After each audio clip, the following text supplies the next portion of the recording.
የተወሰነ ቀን እኔ ጋር ይሁን ብሎ ቡቹን ይዞት ሄደ። ፋን በውስጤ ላኑረው ህመሜ። ፋይናሊ እንግዲህ አብርሃም ወደ ውሽሚት ተመልሷል ማለት ነው። በቃ ይቺ ናት የእናንተ መራራቅ፣ ይቺ ናት የእናንተ መለያየት።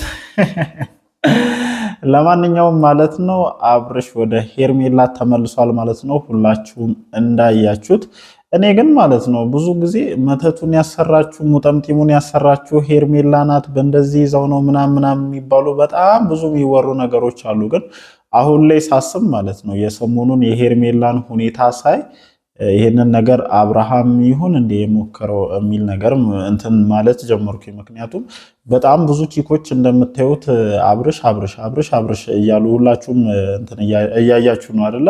እና እንደዚህ አይነት ነገር ከአብርሃም ሳይድ ይሁን እንደ የሚሉ ጥያቄዎችን እያነሳው ነው። ትላንትና የተፈጠረውንም ነገር ሁላችሁም አይታችኋልና እኔ አሁንም ቢሆን እነዚህ ልጆች ማለት ነው የሆነ ያሰቡት ቀመር ስላለ ሩታንም ሌሎች ሰዎችንም እያሞኙ እንደሆነ ነው የሚሰማኝ ማለት ነው። እኔ ሩታ እንደውም ይኸውልሽ የእነዚህ ልጆች ነገር የለየለት እንደሆነ አውቀሽ ልጅሽን በደንብ ጠብቂ። ትላንትና የሆነ እያሳሳቀ በቀልድ ሙድ ማለት ነው ይዤው ቢሄድ ምን አይነት ስሜት ይሰማት ይሁን የሚለውን ነገር ቼክ እያደረገብሽ ነው እንደውም እኔ እየመሰለኝ ያለው ማለት ነው። እና በምንም አይነት ሁኔታ ማለት ነው በነገራችን ላይ ሄርሜላን ብቻ ፈላጊ አድርጋችሁ የምታዩ ሰዎች ካላችሁ ፍጹም እየተሳሳታችሁ እንደሆነ ልነግራችሁ እፈልጋለሁ።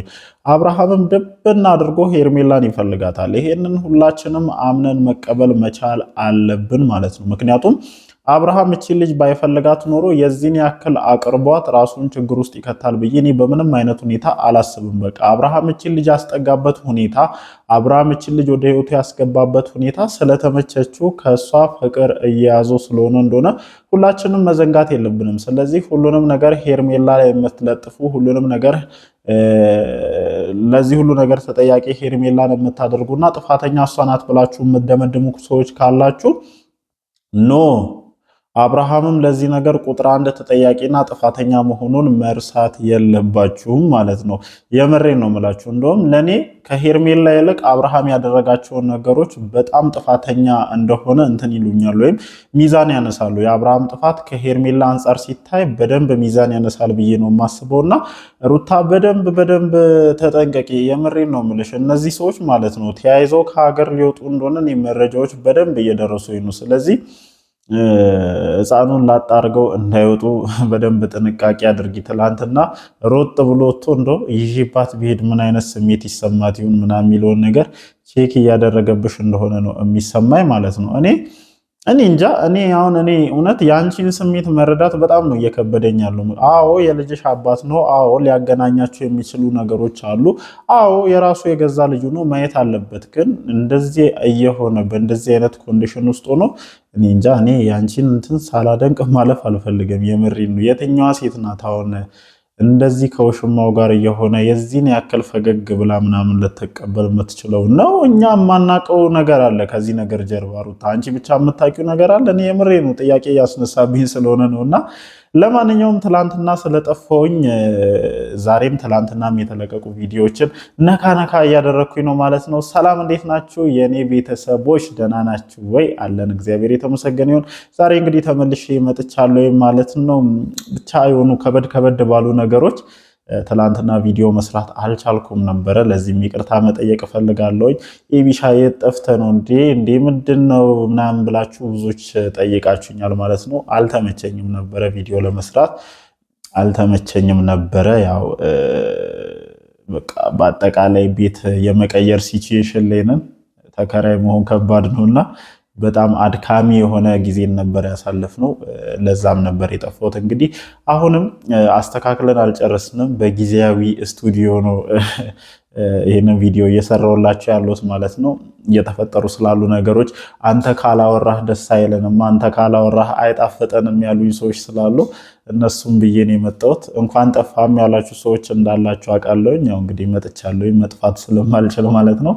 ለማንኛውም እንግዲህ ጋይስ ወደ ሀሳባችን እንመለስ። ከኮንተንት እየወጣሁ እንደሆነ ተሰማኝና ወደ እውነታው ስንመጣ ማለት ነው አብርሃምና ሄርሜላን ከዚህ በኋላ መለያየት ምን ያክል ከባድ እንደሆነ ከሰሞኑ በሄርሜላ ላይ ሲታዩ በነበሩ ነገሮች በደንብ ያያችሁ ይመስለኛል። እኔ አሁን አብርሃም ሄርሜላን አይፈልጋትም ለማለት በምንም አይነት ሁኔታ ልደፍር አልችልም። ወይም አብርሃም ሄርሜላን አይፈልጋትም ሩታን ብቻ ነው የሚፈልገው ማለት አልችልም። ምክንያቱም እየተፈጠሩ ያሉ ነገሮችን ሁላችሁም እያያችሁ ነውና ሁለቱም እንደሚፈላለጉ ነው አሁን ጭንቅላቴም እያሰበ ያለው። ቪዲዮአቸውም ላይም ከማየው ነገር እየተረዱ ያሉት አብርሃምም ሄርሜላን ያፈቅራታል፣ ሄርሜላም አብርሃምን ታፈቅረዋለች። ግን ደግሞ ሄርሜላ ፍቅሯን በደንብ በነፃነት ማለት ነው እያሳየች ነው። ግን ይሄ ልጅ ያመቀው ይመስለኛል። በቃ የያዘው ነገር አለ፣ የሩታ ኬዝ አለ፣ የልጁ ኬዝ አለና በደንብ ግልጽ አድርጎ ያለውን ፍቅር ማሳየት እንዳይችል እንዳደረገው ሁላችንም እናውቃለን እንጂ አብርሃም ለሄርሜላ ፍቅር ሳይኖረው ቀርቶ ነው የሚባል ነገር እኔ እንደዛ ልረዳ አልችልም። እውነቴን ነው። ግን ከሩታ ጋር ረጅም ርቀት ከሄደ በኋላ ነገሮችን እንትን ካለ በኋላ የመጣ ፍቅር ስለሆነ እንዴት ላስተናግደው፣ እንዴት ላስኪደው ብሎ ግራ የመጋባት ስሜት ውስጥ እንዳለ እናውቃለን።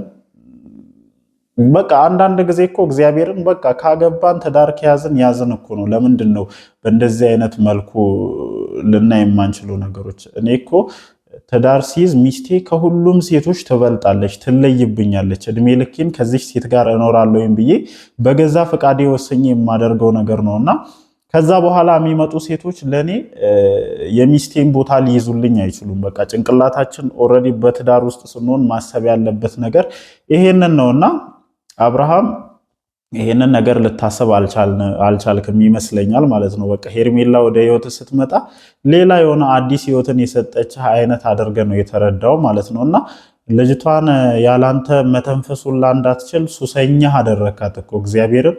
በቃ ይሄው መቋቋም አቃታት እኮ 3 ቀን ነው አይደለ? በዚህ 3 ቀን ውስጥ ምን አይነት ነገር ስታሳይ እንደነበር ሁላችሁም አይታችኋልና እኔ የእውነቴን ነው እንትን የሆንክባት ምንድነው ይሄ በጣም ሱሰኛ የሆኑ ሰዎች የሚጠቀሙት ነገር እንደዛ ነው የሆንክባትና ልጅቷ መተንፈስ ሁሉ እያቃሳት ነበር። እኔ ያሳዘነችኝ እኮ በቃ ቁርጠኛ ከሆንክ በልደና ሰንበት ምናምን ስትል አሳዘነችኝ። ታሳዝናለች እኮ ሄርሜላችን በጣም ነው የምታሳዝነውና የማይሆን ህይወት ውስጥ ገብተሽ እየባከንሽ ነው ያለሽው። አንተም እኔ እንጃ እንደዚህ ሆነን ሄደን ይሳካልናል ብላችሁ የምታስቡ ከሆነ በጣም ተሳስታችኋል። በነገራችን ላይ ማለት ነው እግዚአብሔር ትክክለኛ ያልሆነ መንገድን የሚሄዱ ሰዎችን የሚቀጣበት የራሱ የሆነ መንገድ አለውና እመኑኝ አያዋጣችሁም፣ እመኑኝ ትጎዱበታላችሁ፣ እመኑኝ ትቀጡበታላችሁ። ስለዚህ ማሰብ መቻል አለባችሁ፣ ነገሮችን ማስተካከል መቻል አለባችሁ። እኔ እንደውም አብርሃም ትንሽ ጨከን እንዲል ፈልጌ ነበረ። በቃ ጨከን ብሎ እቺ ልጅ ከዚህ አይነት ሙድ ትወጣለች እኮ በነገራችን ላይ ምንም ያላንተ አልኖርም ያላንቺ አልኖርም ምናምን እያላችሁ የምትሰካከሱ ሰዎች እረፉ፣ እግዚአብሔርን እረፉ። እንዴ ምንድነው ያላንቺ አልኖርም ያላንተ ትኖራላችሁ። ማንም ያለ ማንም ይኖራል። ማንም እውነታው ይሄ ነው።